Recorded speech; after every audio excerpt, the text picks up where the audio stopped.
Wrapped from her sense like disappearing scenes in the stupendous theater of space, the heaven worlds vanished in spiritual light. A movement was abroad, a cry, a word, beginningless in its vast discovery, momentless in its unthinkable return. Quiet in calm seas, she heard the eternal thought, rhythming itself abroad unutterably in spaceless orbits and on timeless roads. In an ineffable world she lived fulfilled, an energy of the triune infinite.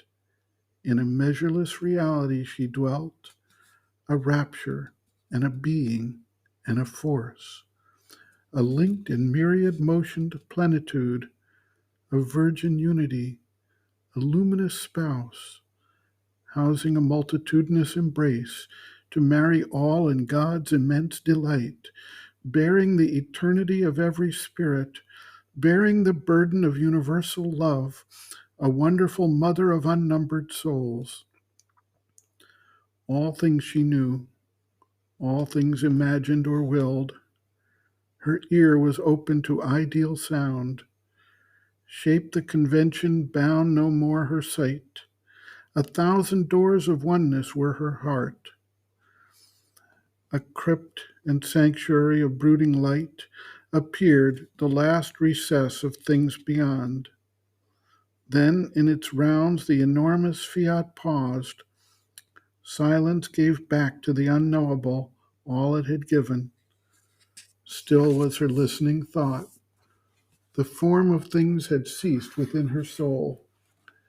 Invisible that perfect Godhead now, around her some tremendous spirit lived, mysterious flame around a melting pearl, and in the phantom of abolished space there was a voice unheard by ears that cried, "Choose, Spirit, thy supreme choice not given again. For now from my highest being looks at thee the nameless, formless peace where all things rest. In a happy, vast, sublime cessation know, an immense extinction in eternity, a point that disappears in the infinite, felicity of the extinguished flame, last sinking of a wave in a boundless sea, end of the trouble of thy wandering thoughts, close of the journeying of thy pilgrim soul. Accept, O music, weariness of thy notes, O stream, wide breaking of thy channel banks." The moments fell into eternity, but someone yearned within a bosom unknown, and silently the woman's heart replied, "Thy peace, O Lord, a boon within to keep amid the roar and ruin of wild time for the magnificent soul of man on earth. Thy calm, O Lord, that bears thy hands of joy.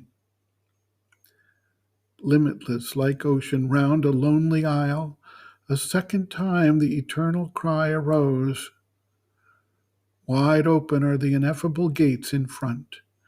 My spirit leans down to break the knot of earth, amorous of oneness without thought or sign, to cast down wall and fence, to strip heaven bare, see with the large eye of infinity, unweave the stars and into silence pass.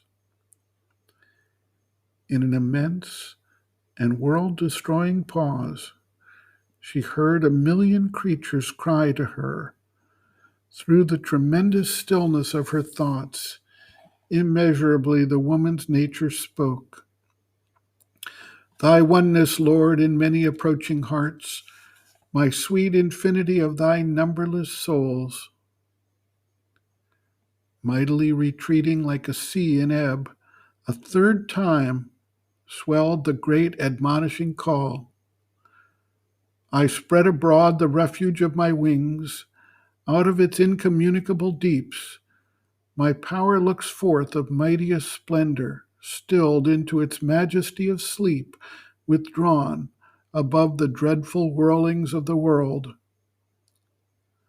A sob of things was answer to the voice, and passionately the woman's heart replied, Thy energy, Lord, to seize on woman and man, to take all things and creatures in their grief, and gather them into a mother's arms. Solemn and distant like a seraph's lyre, a last great time the warning sound was heard. I opened the wide eye of solitude to uncover the voiceless rapture of my bliss, where in a pure and exquisite hush it lies, motionless in its slumber of ecstasy, resting from the sweet madness of the dance, out of whose beat the throb of hearts was born.